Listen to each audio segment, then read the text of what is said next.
శ్రీ మహావిష్ణువు దశావతారాలలో ఐదవది వామనావతారం త్రేతాయుగం.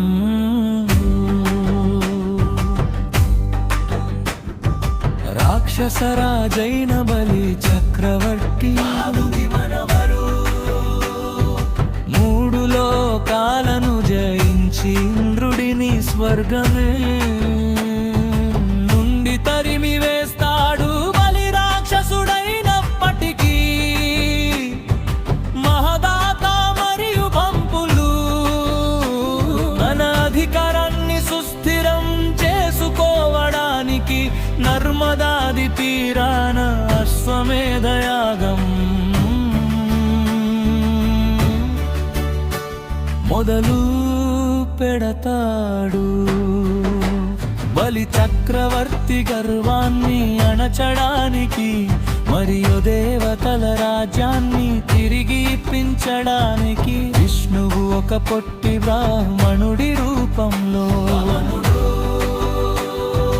జన్మిస్తాడు. చేతిలో గొడుగు దండం పట్టుకుని యాగశాలకు వస్తాడు.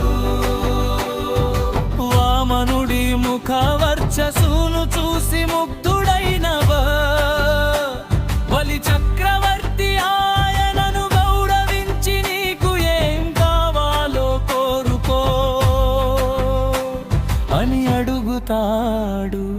వామనుడు నవ్వుతూ రాజా నాకు విలాసాలు అవసరం లేదు, నా పాదాలతో 3 అడుగుల నేల ఇస్తే చాలు అని కోరుతాడు. వచ్చినవాడు సామాన్యుడు కాదని గ్రహించిన బలి గురువు శుక్రాచార్యుడు గాడం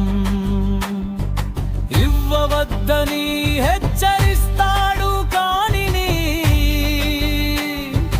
బలి చక్రవర్తి ఇచ్చిన మాట తప్పడలి వామనుడికి దానం ఇస్తాడు.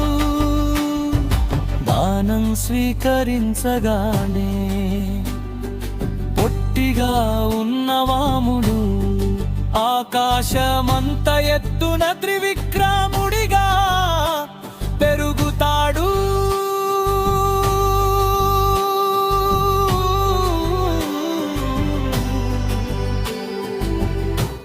మొదటి అడుగుతో భూమండలాన్ని ఆక్రమిస్తాడు. ఆకాశాన్ని మరి 3వ అడుగు ఎక్కడ వేయాలి అని అడగగా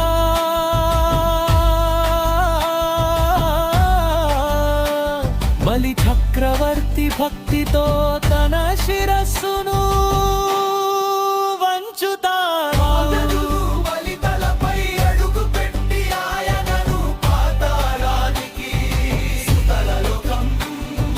పంపిస్తాడు. అయితే బలి చక్రవర్తి యొక్క గాత్రుత్వానికి మెచ్చి ఆయనను పాతాళానికి రాజును చేసి తానే అక్కడ రక్షకుడిగా ఉంటానని మాట ఇస్తాడు. అంతేకాకుండా భవిష్యత్తులో బలి చక్రవర్తికి ఇంద్ర పదవి లభిస్తుందని అనుగ్రహిస్తాడు. ముఖ్య ఉద్దేశం గర్వం ఎంతటి వారికైనా పతనం కలిగిస్తుందని.